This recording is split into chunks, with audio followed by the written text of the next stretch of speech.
Karena hari ini ada sedikit waktu santai, jadi Madam Suki mau buat video aja deh sambil menikmati suasana rumahku. Yuhu!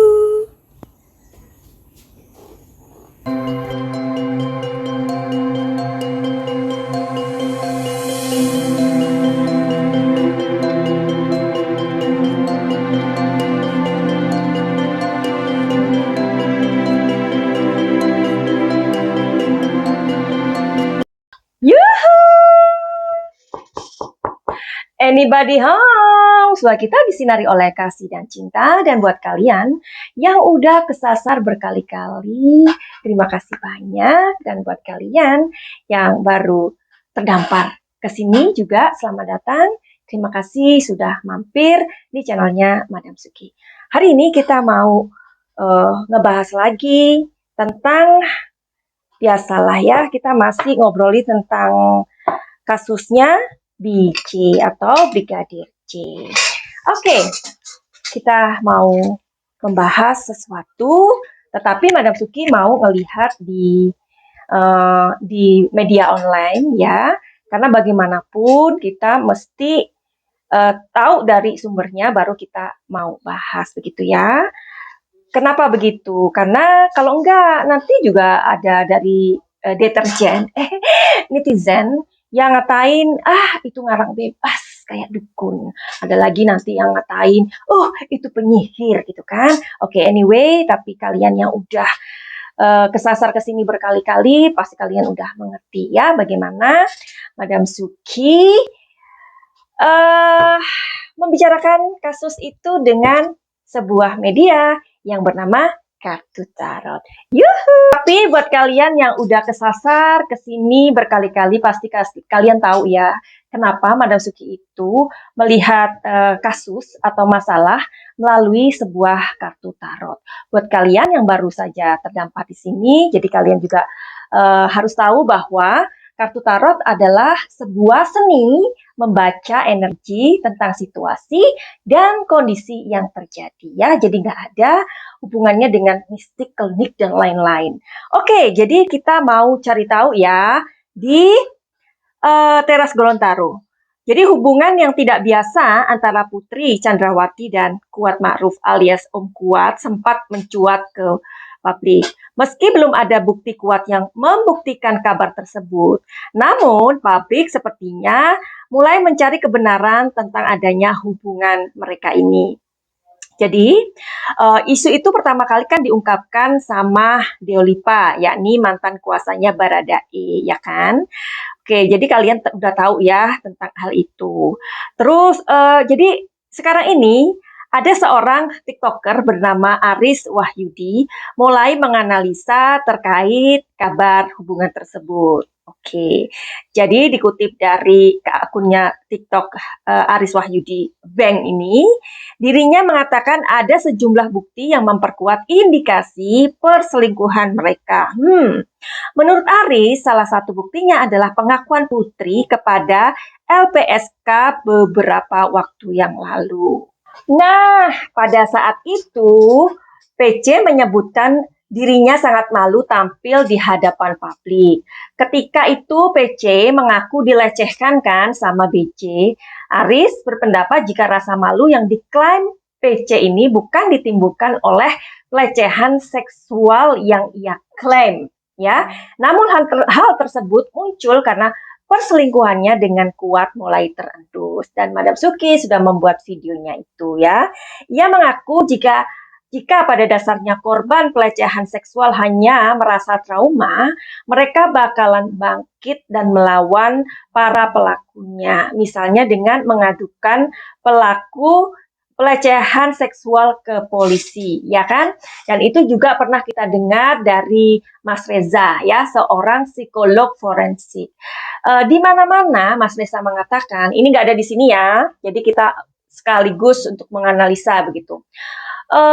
Mas Reza mengatakan, di mana-mana korban pelecehan itu tidak pernah memperkenalkan dirinya. Saya Putri, oh nggak pernah kayak gitu. Yang ada juga ditutup matanya, ya kan? Ditutup wajahnya dan tidak ada saya adalah ini nggak ada, ya. Inilah yang akhirnya membuat publik juga berpikir, ya dong. Terus bukan sebaliknya justru mereka merasa malu. Secara psikologis, rasa malu itu pasti keluar dari alam bawah sadar istri FS ini terkait hubungan memalukan dengan Om Kuat katanya. Ingat, alam sadar itu tidak bisa direkayasa karena berada di bawah kesadaran. Betul. Nah, ini aku setuju banget dengan Mas Aris di TikTok itu ya.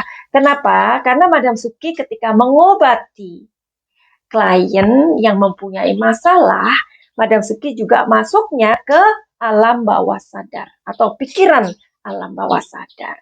Nah, pikiran alam bawah sadar itu mengendalikan hidup kita 85%. Believe it or not. Yang kita bicarakan ini adalah apa? Kondisi sadar, yakni pikiran sadar. Itu 15% saja. Bayangkan 85% kita ini ternyata dikendalikan oleh pikiran alam bawah sadar. Nah, kalau pikiran alam bawah sadar kita itu isinya sesuatu yang jelek-jelek, ya, jadi tidak salah kalau mereka tidak akan pernah melihat masa depannya. Believe it or not. Dan itu juga adalah bagian dari pekerjaannya Madam Suki. Ya, ia yakin jika RR, Bribka RR, dan Susi salah satu art FS punya peran penting dalam kejadian di Magelang.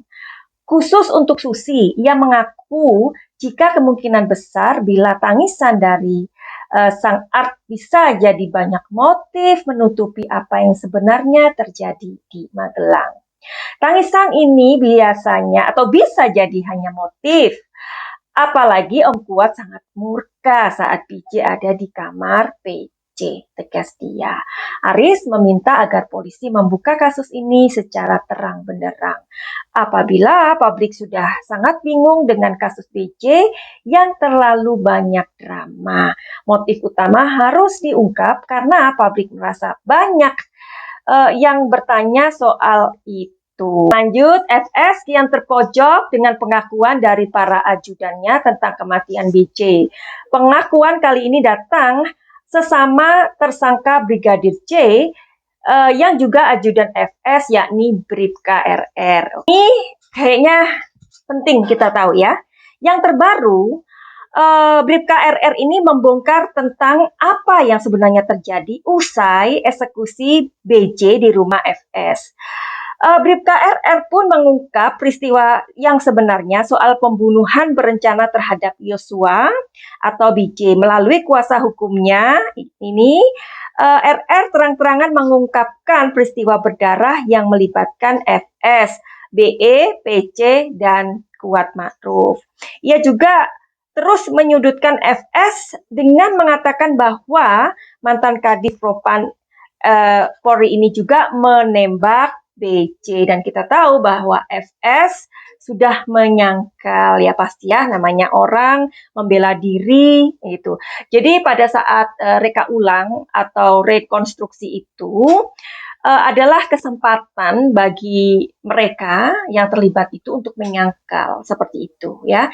Jadi nggak perlu untuk mengatakan yang sebenarnya.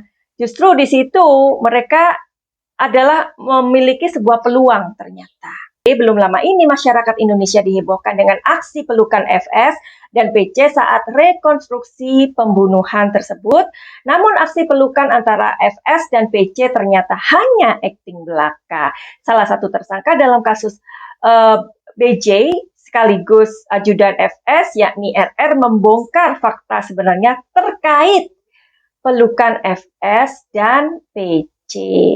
Sudah bukan rahasia lagi jika RR ini menjadi salah satu pengkhianat jenderal. Oke, jadi karena masih panjang, kita akan ulas aja tentang poin-poin yang akan kita cari tahu hari ini. Nah, di situ kan ada bawah sadar ya, pikiran alam bawah sadar ya. Menurut Aris, TikToker itu sebenarnya itu keluar dari pikiran alam bawah sadar kita. Apakah apa yang dikatakan Aris ini benar bahwa PC ini mengatakan hal tersebut keluar dari pikiran alam bawah sadar, ya? Dan supaya semangat, jawabannya adalah iya. Jadi di sini ada five of wands ya. Jadi di sini mengatakan bahwa iya. Kenapa kok iya? Kenapa kok bisa? Orang itu biasanya itu kan tadi dikatakan bahwa pikiran alam bawah sadar itu tidak pandai merekayasa. Tetapi banyak orang menutupi pikiran alam bawah sadarnya gitu. Tapi kenapa kok keceplosan gitu maksudnya? Ini kayak keceplosan gitu kan ya jatuhnya. Kenapa? Nah, di sini ada traveling. Di sini ada loneliness. Di sini ada compromise. Lihat nih. Ya, tangannya ya. Oke. Jadi dia mengatakan hal tersebut pada saat melamun sebenarnya. Pada saat melamun dan pada saat sendiri. PC ini nggak boleh sendirian. Intinya seperti itu. Sebab kalau sendirian, dia tidak akan bisa menyepakati apa yang sudah awalnya direncanakan atau diskenariokan. Ya, oke. Jadi resonate dengan Mas Aris. Terus motifnya harus diungkap. Iya, motif harus diungkap.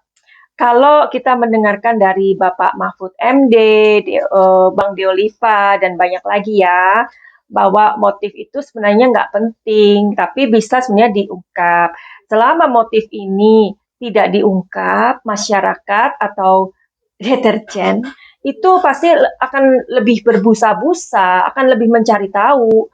Nah, jadi kalau motif tidak diungkap, akhirnya setiap orang bisa menjadi polisi, setiap orang bisa bisa ngomong ini nih seperti ini, seperti ini, seperti ini ya. Sekarang kalau polisinya sendiri nggak mau ngungkap motifnya, yang jadi polisi siapa? Ya kalian, ya kan? Terus apa makna dari pelukan palsu itu sebenarnya apa sih? Nah, sekarang tibalah di poin yang penting sebenarnya apa sih makna dari pelukan tersebut? Madam Sugi udah buat videonya ya tentang hubungan PC dan FS ya. Jadi kalian yang belum ngintip silakan intip, cari-cari sendiri ya. Sebenarnya apa makna dari pelukan tersebut? Maknanya adalah the hangman. Oke, the hangman. Dua aja deh. Oke, jadi di sini ada judgment. Dua kartu ini sangat-sangat besar energinya atau powernya, ya. Nah, di hangman ini mengatakan bahwa mereka ingin mengubah sudut pandang kalian, ya. Makanya kan ketika mereka itu berpelukan, terus banyak tuh di TikTok ya kan beredar. Iya benar loh, banyak sekali orang-orang deterjen yang awalnya ngamuk-ngamuk, terus ngelihat mereka ini jadi iba, jadi kasihan. Jadi ya pokoknya kasihan lah. Jadi ini adalah sebuah apa? Strategi untuk mengubah sudut pandang kalian. Di sini ada judgment, artinya judgment itu apa? Pengadilan ya. Diadili, orang yang diadili ya. Nah, orang yang diadili ini adalah FS, ya orang 5 ini, ya kan. Tapi khususnya FS dan PC ini. Jadi dengan adanya hal tersebut, kan mereka ini diadili oleh kalian ya, karena perbuatan mereka sebenarnya. Terus di sini ada sebuah promosi. Promosinya apa? Promosinya itu adalah bahwa mereka adalah suami istri yang bahagia. Tapi kehadiran BJ ini atau Joshua ini dianggap sebagai pengganggu rumah tangga mereka. You understand what I mean? Oke, finally begitu aja buat kalian yang mau reading tarot, silakan monggo. Dan ingat ya, apa yang Madam Suki katakan ini adalah prediksi, bukan kebenaran ya. Kalau resonate artinya memang energinya ketarik. Jadi buat kalian yang mau reading masalah kalian, diintipin apa sih yang membuat kalian ini terhambat, apa sih yang membuat kalian ini tidak bahagia, kenapa sih kalian ini susah sekali untuk memaafkan, dan banyak lagi hal-hal yang bisa kita cari tahu di tarot ini ya. Tarot ini bukan Tuhan, dia hanya benda ya. Dan biasanya tarot ini juga sekaligus bisa membaca pikiran kalian ya. Makanya kalau orang yang datang ke Madam Suki untuk membaca masalah mereka, Madam Suki akan melakukannya sangat detail ya. Dan tentu saja itu tidak gratis. Buat kalian yang bertanya-tanya, Madam Suki aku begini, kenapa usahaku begini, kenapa aku menjadi begini, bagaimana nasibku? Lebih baik kalian private reading. Ya, dengan private reading itu, Madam Suki terfokus dengan energi kalian, karena ini yang Madam Suki lakukan di konten ini hanya untuk meng-up kasus ini. Oke, dan buat kalian yang mempunyai gangguan-gangguan emosi untuk diobati atau di-healing, monggo silakan ya. Tapi lebih baik untuk reading tarot sebelumnya. Finally, begitu aja. Send love and light. Salam cahaya.